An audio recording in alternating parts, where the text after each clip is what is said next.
Hi guys, നമ്മളിന്ന് പറയാൻ പോകുന്നത് സബ്സേ ബഡേ ഷോമാൻ എന്ന് പറഞ്ഞിട്ടുള്ള ആ ഒരു പാഠഭാഗത്തിൻ്റെ പോയിൻറ്റഡ് ആയിട്ടുള്ള കുറച്ച് നോട്ട്സാണ്. അപ്പോൾ കഴിഞ്ഞ വീഡിയോയിൽ നമ്മൾ എടുത്തിട്ടുള്ള ഒരു ചാപ്റ്റർ ഉണ്ടായിരുന്നു സബ്സേ ബഡേ ഷോമാൻ. അപ്പോൾ നിങ്ങൾ വാച്ച് ചെയ്യുക, അതിലെന്തെങ്കിലും സംശയങ്ങൾ വരികയാണെങ്കിൽ പറയുക. ഓക്കെ, അപ്പോൾ ഇനി നമുക്ക് നമ്മളെ നോട്ട്സിലേക്ക് കിടക്കാം. ഗൈസ്, നമുക്ക് പുതിയ ഒരു ചാപ്റ്ററിലേക്ക് പോകാം. സബ്സേ ബഡേ ഷോമാൻ എന്നാണ് ആ ചാപ്റ്ററിൻ്റെ പേര്. ആ പാഠഭാഗം എഴുതിയിരിക്കുന്നത് ഗീത് ചതുർവേദിയാണ്. വിധ കിസ് വിധ കി രചന എന്ന് ചോദിക്കുമ്പോൾ ജീവനിയാണ്, ഏത് തരത്തിലുള്ള രചനയാണെന്നാണ് അതിൻ്റെ അർത്ഥം. ഉസ്നെ ജന്മലേ ലിയാഥ, അവൻ ജന്മമെടുത്തിട്ടുണ്ടായിരുന്നു. ഇസ്കാ മത്ലബ് ക്യാ ഹോഗ, ഇതിൻ്റെ അർത്ഥം എന്തായിരിക്കാം എന്ന് ചോദിക്കാം. അപ്പോൾ നമുക്ക് അവിടെ എങ്ങനെയാണ് അതിന് ആൻസർ ചെയ്യാൻ പറ്റുക?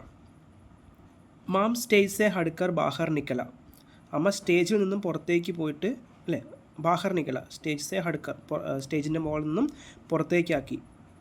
ഓർ ചാർലിനെ സ്റ്റേജ് പർ ആക്കർ ലോഗോം കോ ഖുഷ് കിയ, ചാർലി സ്റ്റേജിലേക്ക് കയറിയിട്ട് ആൾക്കാരെ സന്തോഷിപ്പിച്ചു. ഈ സമയമേ, ഈ ഒരു സമയത്തിൽ ഉസ്ക ആയു 5 സാൽ കാത, അവൻ്റെ വയസ്സ് 5 വർഷം മാത്രമായിരുന്നു, മീൻസ് 5 വയസ്സ് മാത്രമായിരുന്നു അവനുണ്ടായിരുന്നത്. മാം കാ ആക്കിരി ഷോദ, അമ്മയുടെ അവസാന ഷോ മാത്രമായിരുന്നു അത്. ഓർ ചാർലി കാ പെഹലി, ചാർലിയുടെ ആദ്യത്തെ ഷോയും. ഈസ് കാരൺ സെ ഐസെ കഹ, ഈ കാരണത്താലാണ് അങ്ങനെ പറഞ്ഞത്. എങ്ങനെ? ഉസ്നെ ജന്മലെ ലിയാഥ, അവൻ ജന്മമെടുത്ത് കഴിഞ്ഞിട്ടുണ്ടായിരുന്നു എന്ന് വെച്ച് കഴിഞ്ഞാൽ അമ്മയുടെ അവസാനത്തെ ഷോയും ചാർലിയുടെ ആദ്യത്തെ ഷോയും. ഫസ്റ്റ് ഷോയിൽ തന്നെ അവനൊരുപാട് പ്രശംസകൾ കിട്ടുകയും ചെയ്തിട്ടുണ്ടായിരുന്നു. ഓക്കെ, അടുത്ത ക്വസ്റ്റ്യൻ സഹി മിലാൻ കരീം. ഇത് ഇടയ്ക്ക് ചോദിക്കാവുന്ന ക്വസ്റ്റ്യനാണ്. നമ്മളെ ക്വസ്റ്റ്യൻ പേപ്പറിൽ സ്ഥിരമായിട്ട് കാണുന്ന ക്വസ്റ്റ്യൻസാണ് സഹി മിലാൻ കരീം എന്നുള്ളത്.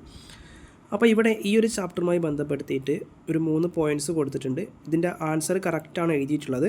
അപ്പോൾ ഇത് ഡിസോർഡർ ആയിട്ട് ചോദിക്കാം.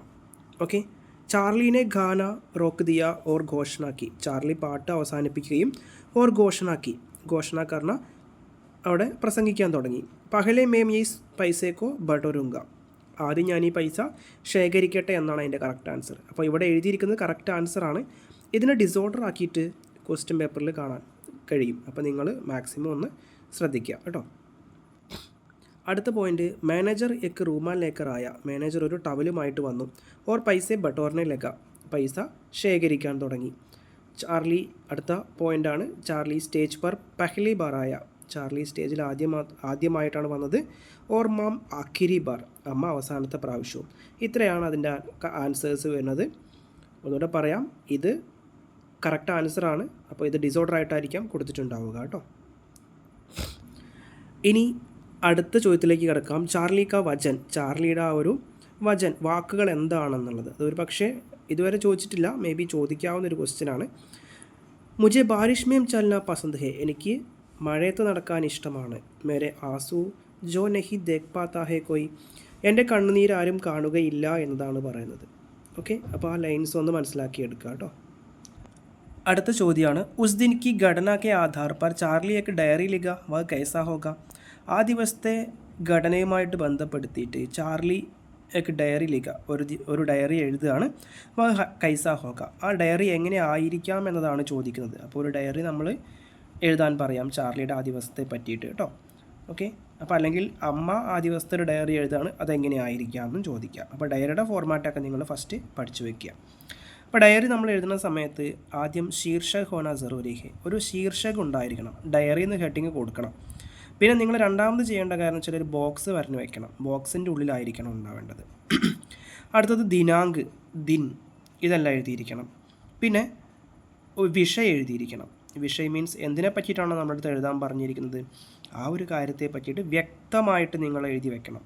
ഓക്കെ, പിന്നെ അതിലെ ഫസ്റ്റ് പാർട്ടാണ്. ഫസ്റ്റ് പാർട്ട് എന്ന് പറയുമ്പോൾ ആജ് മുझे बहुत ഉദാസി ഹുയി, ഇന്ന് എനിക്ക് ഒരുപാട് വിഷമം തോന്നിയിട്ടുണ്ടായിരുന്നു. ക്യോം കി, എന്തുകൊണ്ടെന്നാൽ. അപ്പോൾ അവിടെ എല്ലായ്പ്പോഴും അത് സെയിം ആണ്. ഓക്കെ, അപ്പോൾ നമുക്ക് സന്തോഷത്തിൻ്റെയും സങ്കടത്തിൻ്റെയും ദിവസമായിരുന്നു എന്ന് വേണമെങ്കിലും അവിടെ എഴുതാം. അത് മുമ്പ് ഞാൻ പറഞ്ഞിട്ടുണ്ട്. സുഖദുഃഖ കി മിലൻദ എന്ന് പറഞ്ഞിട്ട് വേണമെങ്കിലും അവിടെ അടുത്ത് വയ്ക്കാം. ഓക്കെ, ആജ് മുझे बहुत ഉദാസി ഹുയി, ഇന്ന് എനിക്ക് ഒരുപാട് ഉദാസി ദുഃഖമാണ്, ദുഃഖം വന്നിട്ടുണ്ടായിരുന്നു. ക്യോം കി മാം കി ആവാസ് ഫഡ്കർ, എന്തുകൊണ്ടെന്നാൽ അമ്മയുടെ ശബ്ദം ഇടറിയിട്ട് ഫുസ്ഫുസാഹട്ട് മേം തബ്ദീൽ ഹോഗയ, അതായത് പിറുപിറുക്കലായിട്ട് മാറിപ്പോയി, ശബ്ദത്തിൽ എന്തൊക്കെയോ മിസ്റ്റേക്ക് സംഭവിച്ചിട്ടുണ്ടായിരുന്നു. ഇസ് കാരൺ സെ, ഇതേ കാരണത്താൽ മാം കോ സ്റ്റേജ് സെ ഹടനെ കോ മസ്ബൂർ കർ ദിയ, അമ്മയെ സ്റ്റേജിൽ നിന്നും പുറത്താക്കാൻ നിർബന്ധിതയാക്കി എന്നതാണ് പറയുന്നത്. ഈ സമയമേം, ഈ സമയത്തിൽ, ഈ സമയം മേം സ്റ്റേജ് സെ ജാക്കർ, ഞാൻ സ്റ്റേജിലേക്ക് കയറിയിട്ട് ഗാന ശുരു കിയ, പാട്ട് പാടാൻ തുടങ്ങി. അല്ലേ, അവിടെ യഥാർത്ഥത്തിൽ മാനേജറുടെ നിർബന്ധപ്രകാരമാണ് അമ്മ സ്റ്റേജിലേക്ക് പറഞ്ഞയക്കുന്നത്. അതൊന്ന് മനസ്സിലാക്കിയെടുക്കുക കേട്ടോ. അപ്പോൾ നിങ്ങൾക്ക് 2 ടൈപ്പിൽ വേണമെങ്കിലും എഴുതാം. ഇങ്ങനെ എഴുതാം, മാനേജർക്ക് അല്ലേ, ആ മാനേജർക്ക് ജിദ് സെ, ജിദ് കർണ, വാശി പിടിക്കുക. അപ്പോൾ ആ ഒരു ജിദ് സെ അല്ലേ സ്റ്റേജ് പർ ലേഖയ, സ്റ്റേജിലേക്ക് കൊണ്ടുപോയി എന്ന് വേണമെങ്കിൽ നമുക്ക് അവിടെ എഴുതി വയ്ക്കാം. ഓക്കെ, അപ്പോൾ മേം സ്റ്റേജ് സെ ജാക്കർ ഗാന ശുരു കിയ, ഞാൻ സ്റ്റേജിലേക്ക് കയറിയിട്ട് പാട്ട് പാടാൻ തുടങ്ങി. ജാക്ക് ജോൺസ് ആ പാട്ടാണ് പാടിയിട്ടുണ്ടായിരുന്നത്. ഇസ് ഗാനേമേ, ഈ ഒരു പാട്ടിൽ ലോഗ് പൈസോം കോ ബൗച്ചാർ ഹുയി, ആൾക്കാർ പൈസ അങ്ങനെ വർഷിക്കാൻ തുടങ്ങി, അതായത് പൈസ എറിയാൻ തുടങ്ങിയിട്ടുണ്ടായിരുന്നു.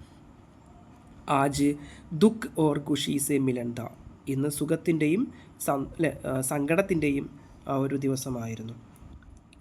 മാം സ്റ്റേജ് പർ ആഖിരി ബാർ ആയ, അമ്മ സ്റ്റേജിലേക്ക് അവസാനത്തെ പ്രാവശ്യമാണ് വന്നിരുന്നത്. ഓർമേം പഹലി ബാർ, ഞാൻ ആദ്യത്തെ പ്രാവശ്യവും ആയിരുന്നു.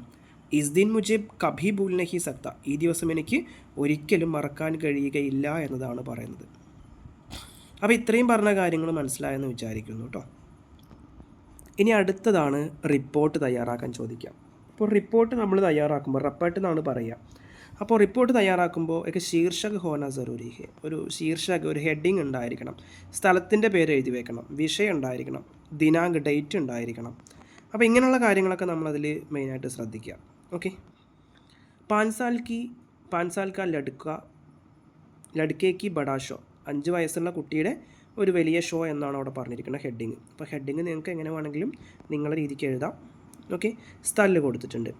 ആഴ്ചക്ക് ഘടന ഹുയിതി, ഇന്നൊരു സംഭവം ഉണ്ടായിരുന്നു. കി എന്തെന്നാൽ 5 സാൽ കാ ലഡ്ക, 5 വയസ്സുള്ള കുട്ടി, സബീക്ക് മൻ ചുരാലിയ, എല്ലാവരുടെ മനസ്സും ചുരാലിയ കട്ടെടുക്കുക.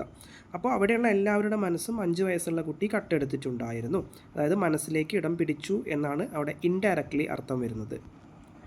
വഹ് സ്റ്റേജ് പർ ജാക്കർ പ്രസിദ്ധ ഗാന ജാക്ക് ജോൺസ് ഗാന ശുരു കിയ, അവൻ പ്രസിദ്ധമായിട്ടുള്ള പാട്ട് ജാക്ക് ജോൺസ് പാടാൻ വേണ്ടിയിട്ട് തുടങ്ങി. ബാദ്മേ ലോഗോംനെ സ്റ്റേജ് പർ പൈസോം ബൗച്ചാറിന് ലക്ക, അതിനുശേഷം ആൾക്കാർ സ്റ്റേജിൽ പൈസ ബൗച്ചാറിന, അതായത് എറിയാൻ തുടങ്ങി, വർഷിക്കാൻ തുടങ്ങി. യഹ് ദേഖ്കർ വഹ് ബഹുത്ത് ഖുഷ് ഹുവ, ഇത് കണ്ടപ്പോൾ അവൻ ഒരുപാട് സന്തോഷം തോന്നി എന്ന് പറയുകയാണ്. ഗാനയ്ക്ക് ബാദ് വഹ് അഭിനയ് കർണേ ലഗ, പാട്ടിന് ശേഷം അവൻ അഭിനയിക്കാൻ തുടങ്ങിയിട്ടുണ്ടായിരുന്നു. ഓർ ദർശകോം സെ ബാത്ചീത് കിയ, അവിടെയുള്ള ദർശകരെടുത്ത് ബാത്ചീത് കർണ സംഭാഷണങ്ങൾ ചെയ്യുക. വഹപ്പിനി മാം സഹിത് കൈ ഗായികാവും, അമ്മ അടക്കം ഒരുപാട് ആൾക്കാരുടെ നക്കൽ ഉദാരി. ഇവിടെ നക്കൽ ഉദാഹരണം എന്ന് പറയുമ്പോൾ നമ്മൾ അനുകരിക്കുക എന്നാണ് അർത്ഥം വരുന്നത്. അപ്പോൾ അമ്മയടക്കം ഒരുപാട് ഗായികമാരുടെ ശബ്ദങ്ങൾ ഇവൻ അനുകരിക്കാൻ തുടങ്ങി എന്ന് പറഞ്ഞു. അന്ത്മേം ദർശകോം ഗഡേ ഹോക്കർ, അവസാനം ആൾക്കാർ നിന്നുകൊണ്ട് ദേർ തക്, ഒരുപാട് സമയം വരെ താളിയാം ബജാന ക്ലാപ്പ് ചെയ്യുക, കൈയടിക്കുക. ഓർ മാം കി ഹാത്ത് മിലാക്കർ, അമ്മയുടെ കൈകൾ പിടിച്ചിട്ട് അപ്പിനെ ബേട്ടേക്കോ താരിഫ് കി, തൻ്റെ മകനെ താരിഫ് കിയ മീൻസ് എന്താണ്, പ്രശംസിക്കുക. ഓക്കെ, അപ്പോൾ അവസാനം എല്ലാവരും അമ്മയുടെ കൈകൾ പിടിച്ചിട്ട് മകനെ പ്രശംസിച്ചു എന്നതാണ് അതിലർത്ഥം വരുന്നത് കേട്ടോ. ഏക് സച്മുച്ച് ഏക് ബഡാ ഷോമാൻ കി ബഡിയ ഷോദ, ഇത് യഥാർത്ഥ സച്മുച്ച് വാസ്തവത്തിൽ ഏക് ബഡാ ഷോമാൻ കി, ഒരു വലിയ ഷോമാൻ്റെ ബഡിയ ഷോദ, വലിയ ഷോ ആയിരുന്നു എന്നാണ് അവിടെ പറയുന്നത്. അപ്പോൾ ഈ ഒരു റിപ്പോർട്ട് നിങ്ങളടുത്ത് എഴുതാൻ ചോദിക്കാം. അപ്പോൾ റിപ്പോർട്ട് എഴുതുമ്പോൾ നമ്മൾ നേരത്തെ പറഞ്ഞ കാര്യങ്ങളെല്ലാം ശ്രദ്ധിക്കുക. മെയിനായിട്ട് പറയുന്നതെന്ന് വെച്ച് കഴിഞ്ഞാൽ നമ്മളുടെ ചാപ്റ്റർ പക്കയായിട്ട് മനസ്സിലാക്കുക. ചാപ്റ്റർ എന്താണ്, ചാപ്റ്ററിൽ ആരാ ലേഖകൻ, ചാപ്റ്ററിൽ ഏത് തരത്തിലുള്ള രചനയാണ്, അതുപോലെ തന്നെ ചാപ്റ്ററിൽ എന്തൊക്കെ പറയുന്നുണ്ട്, എത്ര ക്യാരക്ടേഴ്സ് ഉണ്ട്, ഓക്കെ, അതുപോലെ തന്നെ ആ ക്യാരക്ടേഴ്സിൻ്റെ സ്പെഷ്യാലിറ്റികൾ എന്തൊക്കെയാണ്. അപ്പോൾ ഇങ്ങനെയുള്ള കാര്യങ്ങളാണ് നിങ്ങൾ ഫോക്കസ് ചെയ്ത് പഠിക്കേണ്ടത്. വെറുതെ ചാപ്റ്റർ അങ്ങോട്ട് വായിച്ചു പോയിട്ട് കാര്യമില്ല. അപ്പോൾ ഇത്രയും കാര്യങ്ങൾ നിങ്ങൾ നന്നായിട്ട് നോക്കുക. ഓക്കെ, അപ്പോൾ നമ്മളെ ഈ ഒരു നോട്ട്സിൽ എല്ലാ കാര്യങ്ങളും മാക്സിമം ഞാൻ ഉൾക്കൊള്ളിച്ചിട്ടുണ്ട്. അപ്പോൾ നിങ്ങളെല്ലാവരും ഒന്ന് നന്നായിട്ട്, ഒരു പേജ് മാത്രമേ നമ്മളെ ആ ഒരു ചാപ്റ്ററിൻ്റെ നോട്ടുള്ളൂ. അപ്പോൾ അതുകൊണ്ട് തന്നെ നിങ്ങൾ മാക്സിമം അത് പഠിക്കാൻ നോക്കുക. 11 ചാപ്റ്ററാണ്, 11 പേജ് മാത്രമേ ഉണ്ടാവുള്ളൂ കേട്ടോ. അപ്പോൾ അതുകൊണ്ട് എന്തെങ്കിലും സംശയങ്ങളുണ്ടെങ്കിൽ നിങ്ങൾ പറയുക. അപ്പോൾ ഇത്രയാണ് ഈ ചാപ്റ്ററിൽ മെയിനായിട്ട് നമ്മൾ പറയുന്നത്. അപ്പോൾ ലേഖകൻ്റെ പേരും വിധ ജീവനിയൊക്കെ ഒന്ന് മനസ്സിലാക്കി എടുക്കുക കേട്ടോ. അപ്പോൾ ഡയറി അതുപോലെ തന്നെ റപ്പട്ടൊക്കെ എഴുതുമ്പോൾ ഏകദേശം കണ്ടൻറ്റ് സെയിം ആയിരിക്കും, അത് മനസ്സിലാക്കിയെടുക്കുക. ഓക്കെ, അപ്പോൾ പറഞ്ഞ കാര്യങ്ങളെല്ലാം നിങ്ങൾക്ക് മനസ്സിലായെന്ന് വിചാരിക്കുന്നു. ഓക്കെ, അപ്പോൾ ആ ഒരു ചാപ്റ്ററിൽ അത്രയും കാര്യങ്ങളാണ് പറയുന്നത്. ഓക്കെ, അപ്പോൾ നിങ്ങൾ നല്ല രീതിക്ക് ഇത് വായിച്ച് നോക്കുക, എന്നിട്ട് അത് എത്രയും പെട്ടെന്ന് തന്നെ ഷോർട്ടാക്കിയിട്ട് നോട്ട് എഴുതാൻ പറ്റുകയാണെങ്കിൽ അങ്ങനെ ചെയ്യുക കേട്ടോ. അപ്പോൾ എന്തെങ്കിലും സംശയങ്ങൾ വരികയാണെങ്കിൽ നിങ്ങൾ തീർച്ചയായിട്ടും കമൻറ്റ് ബോക്സിൽ രേഖപ്പെടുത്തുക.